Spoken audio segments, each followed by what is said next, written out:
Arr, arr,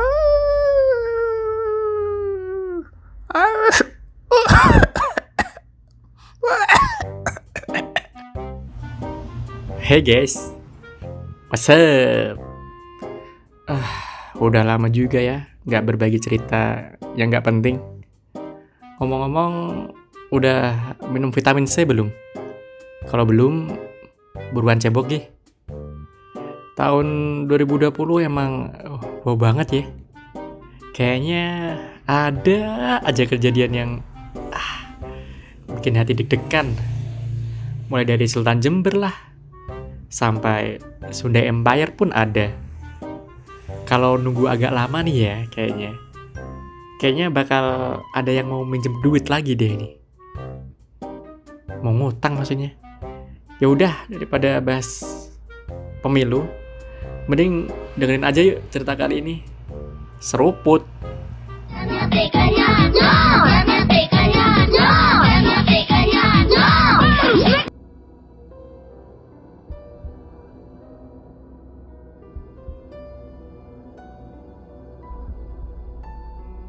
Diikuti penunggu gunung gulu-gulu via Swinting.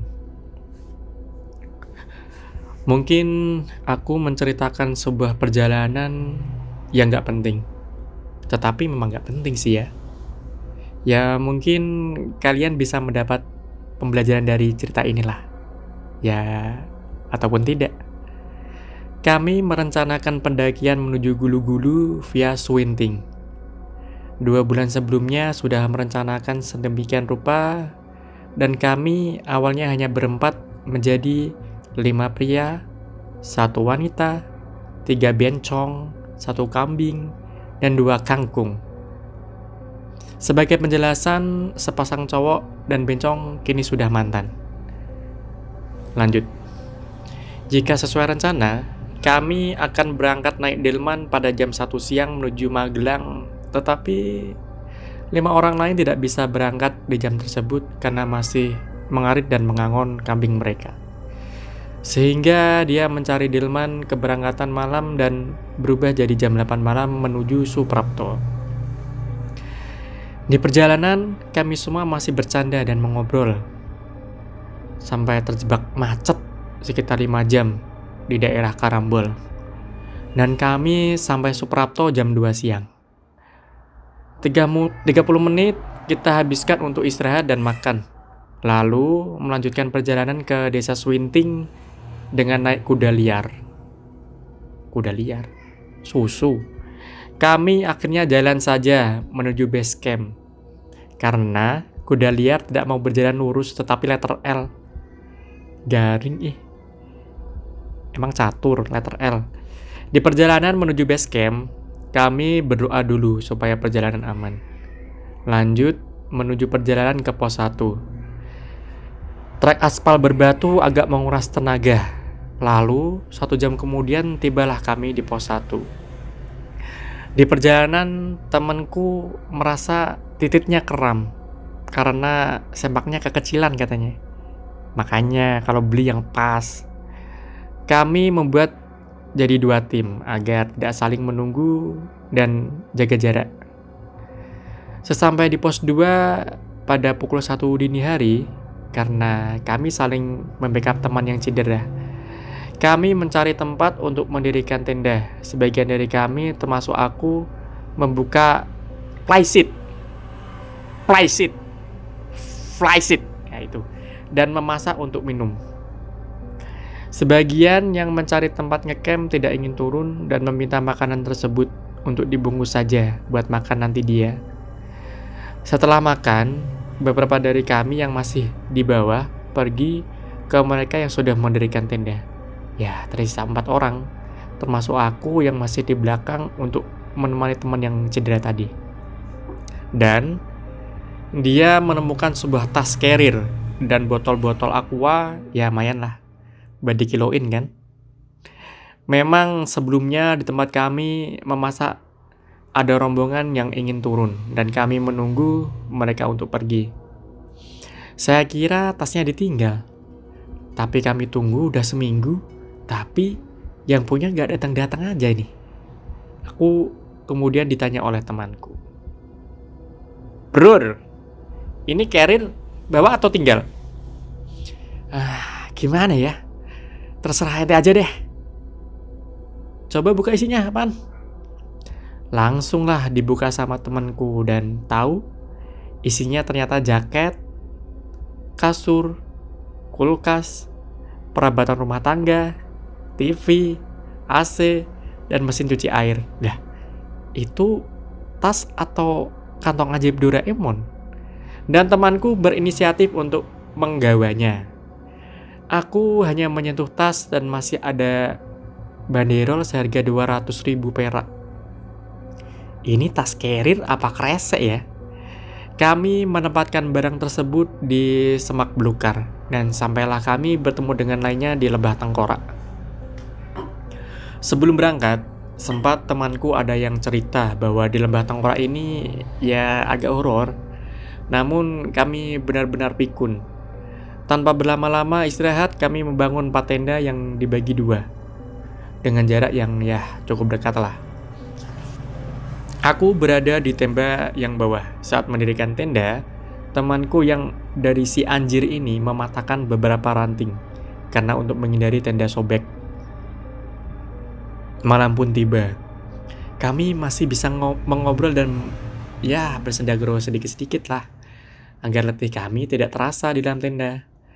Sekitar pukul 8 malam, di tenda bawah yang berisikan 20 orang. Buset. Itu tenda gunung apa tenda kawinan kok 20 orang? 3 teman keluar untuk menyapa tenda yang berdiri di bawah dekat jurang. Temanku yang si anjir ini udah tidur. Namun, aku pindah karena suara ngoroknya kayak traktor.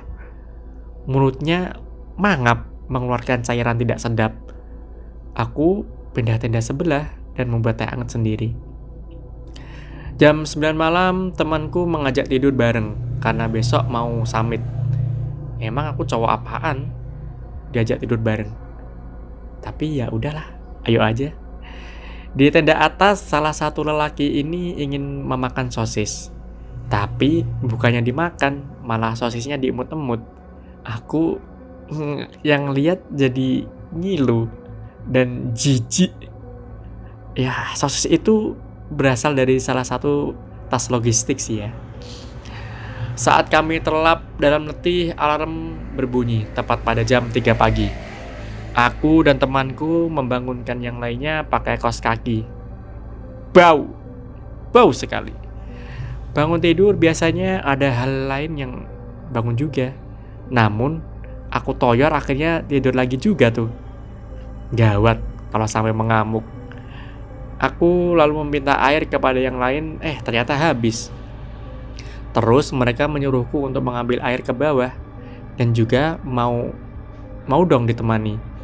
Takutlah kalau sendiri. Setelah mengambil air, teman setendaku ada yang menyiapkan peralatan untuk berak. Nggak tainya, dia ingin cepat eksekusi sebelum yang lain tahu perbuatannya kepada yang lain. Tak lama kemudian, temanku yang si anjir ini ingin mengatakan sesuatu. Aku curiga. Kukira dia ingin menyatakan cinta padaku. Kupikir dia mahu. Ternyata dia cuma bilang, sepertinya kita harus mengembalikan barang-barang tersebut deh, carrier. Kami pun bingung dan nanya, kenapa? Dengan siapa? Semalam berbuat apa? Di sini aku menunggumu dan bertanya, Yolanda. Dia jawab, udah kayak kangen band ente. Aku kayak dimimpiin temanku yang udah kawin tadi malam. Pas aku mematahkan ranting untuk bangun tenda, dia senyum, kayak menghina gitu. Dasar sial emang, mentang-mentang udah kawin. Dia berkata, jangan dipatahkan rantingnya, kalau hatinya boleh. Aku juga dimimpiin ketemu cewek, mantan sih. Dia masuk ke tenda ente, berdua lagi sambil membanting motornya, seperti lagi dapet ya kayaknya. Sontak Setelah dia bercerita seperti itu, aku langsung berkata, kalau nyeritain beginian, mending dibawa aja dah. Aku ngeri ngapa-ngapa doang di sini. Kalau udah gini kita berangkat pasrang aja lah. Takut kalau malam-malam. Di sini udah jam 5 pagi. Temanku si anjir ingin dia sendiri yang meletakkan kembali ke tempat asalnya. Kerinnya ya tadi. Saat dia kembali, temanku yang satunya marah, kecewa karena udah jam segini masih prepare dan berkata, ini udah jam berapa? Jam segini kok masih di sini? Setelah mendengarnya, aku pun meminta pasukan tenda atas untuk memuncak duluan bersama si anjir. Sebelumnya udah ada sarapan yang dibuat oleh tenda atas, tapi kami berempat tidak nafsu karena perkataan tadi bikin sakit hati. Ya, karena akhirnya kami buang gengsi lah. Dan memakannya juga. Gengsi gak bikin kenyang juga. Setelah mereka pergi, ada botol kecap yang tertinggal. Mereknya kecap Bangor. Anak Bangor. Kamu Bangor. Kami menaruhnya saja di bawah pohon. Di perjalanan menuju pos 3, kami berempat saling berpegang tangan dan diikuti burung dara. Enaknya nyambung terus. Temanku yang membawa kantung sampah mulai merasa kesakitan karena beratnya. Saat mengatakan itu, temanku berkata, kalau gak kuat, taruh aja di pinggir. Ntar juga ada yang ngambil. Aku menimpali. Daripada tinggal, mending sini, udah tak bawa aja. Aku pun mengingatnya di tasku. Sesampai di pos air sebelum pos 3, aku istirahat tidak lama kemudian temanku memanggil. Ya, untuk memintaku backup yang cedera. Dengan sigap aku turun lagi dan membawa tasnya. Di pos 3 kami bertemu pendaki lain yang hendak turun. Kami berkenalan dengan 2 orang yang ternyata dia adalah Harry Potter dari Basecamp Swinting. Kami cuma meminta beberapa buah sih. Ya, apel, pir, jeruk, pepaya, ada melon, ada semangka. Hehe, bentar. Itu nggak minta ya? Itu maruk kali. Kami juga minta nomor HP-nya. Ya, lumayan lah buat nambah target utangan. Tak lama kemudian, kabut tebal menyelimuti pos 3. Kami mulai lapar. Kami akhirnya makan buah-buahan tadi. Setengah jam berlalu. Temanku yang merasa kakinya cedera ini udah tidak kuat lagi. Dan yang punggungnya encok malah mau melanjutkan. Lalu dia mengambil sikap mau turun lewat Swinting. Lalu aku berkata, oke, kita turun lagi. Walaupun sebenarnya ingin sekali aku ke puncak Swinting, tapi keselamatan kita lebih penting. Dan semoga saja mereka yang duluan tidak terjadi apa-apa dan selamat sampai base camp. Aku pun memilih jalan belakangan. Kakiku agak merasakan sakit setelah melewati gentong air tempat menyembunyikan barang tersebut. Di bawahnya ada kantong sampah dan isinya ada uang 5.000 dan 4 bungkus rokok. Kopinya pun kami sikat. Maghrib mau datang dan waktu itu sekitar pukul 5:30 sore temanku berkata, jangan sampai kita bertemu maghrib di hutan. Setelah mendengar perkataan itu, kami berlari cepat seperti ninja warrior. Dengan kaki tersiok-siok, aku tetap berlari melewati lembah, jurang, dan showroom mobil. Sesampai di base camp jam 3, maksudnya jam 7 malam, temanku pesan gulali dan minta kuahnya dipisah. Lalu dia memesan air bening hangat. Aku berinisiatif menyeduh kopi tadi yang aku ambil, tapi gak jadi karena ternyata udah kadaluarsa. Pagi harinya kami menuju perjalanan pulang dengan kere-hure. Padahal sih uang cukup, tapi kami nebeng mobil pickup isi ayam. Yang isi ayam itu loh banyak, di belakang ada kandangnya. Belum sampai tujuan kami turun, uangku tinggal 9.000. Meskipun malu aku membeli nasi padang jadinya. Di terminal Jogja kami berpisah. 2 pulang dan 1 ikut denganku karena ingin bertamu. Di perjalanan, temanku mau mampir di ATM ABC dan bertanya kepada satpam di stasiun. Setelah bertanya, satpam balik bertanya, "Mas, sampean bawa apa?" Temanku jawab, "Bawa apa ya, Mas? Sampean bawa dari rumah ya, Mas? Itu ada di atas kepala." Waduh, Mas, kayaknya ini bawaan dari pickup ayam tadi deh. Aku melihat ke atas kepala temanku itu, dan ternyata ada tai ayam nempel di rambutnya. Ih, pantesan dari tadi aku nyium bau tai ayam. Tak kira ababku, ternyata kepalanya. Satpam itu ngelihat makhluk halus. Tak kira gitu. Ternyata, sudahlah. Aku menyuruh dia berjalan di depan dan aku foto kepalanya. Lalu aku kirim foto itu ke temanku yang IndiHome. Setelah di zoom, tai ayamnya kelihatan tambah besar aja. Temanku menyarankan untuk beli sebotol air lalu bacakan doa dan menggabur temanku biar dia waras. Hari pun berganti. Temanku yang menemukan tas tersebut, adiknya bisa melihat dan merasakan makhluk gaib. Adiknya melihat sesosok gembel yang mirip sama YouTuber tuh. Atau sebaliknya ya, YouTuber yang mirip gembel atau gembel yang mirip YouTuber. Zaman kebalik. Lalu adiknya mengusir kakaknya karena tidak suka K-pop. Ya, hubungannya apa? Malamnya kami ngumpul, ya kopdar lah, nongkrong, ngebahas kejadian saat mendaki gunung. Temanku ini menanyakan kepada temannya dia yang bisa melihat makhluk tersebut.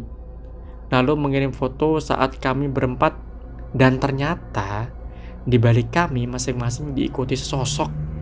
Pertama, temanku diikuti nenek-nenek. Dia mengira temanku adalah calon suaminya. Memang. Kedua, ada yang diikuti orang kurus. Akhirnya, dia buka suara saat dia buang air besar ya. Ternyata ada yang sedang buang air besar juga di depannya. Mereka saling bertatap-tatapan dong ya. Kayak jijik ya.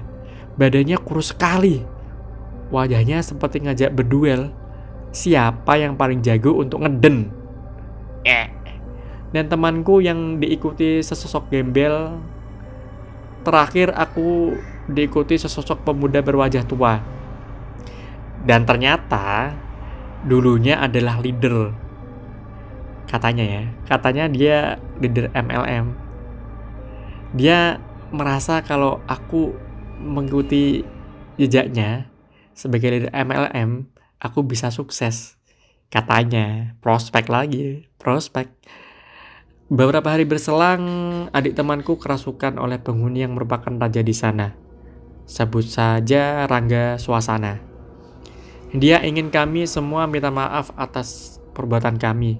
Pertama, tas carrier. Kedua, ranting yang dipatahkan. Ketiga, ada orang yang minta follow tapi gak di follow back. Banyak. Kami pun meminta maaf kepada Rangga. Kalau tidak mungkin, sudah dibom nuklir juga oleh dianya. Nuklir.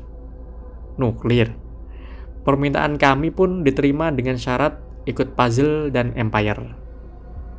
Game. Karena ogah, kami pun jadi geram.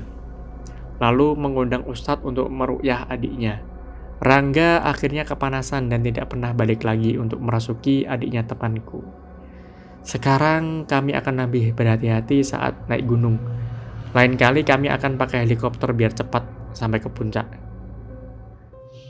Oh, ternyata mereka ini ya diikuti tadi ya, gara-gara mematahkan ranting lah.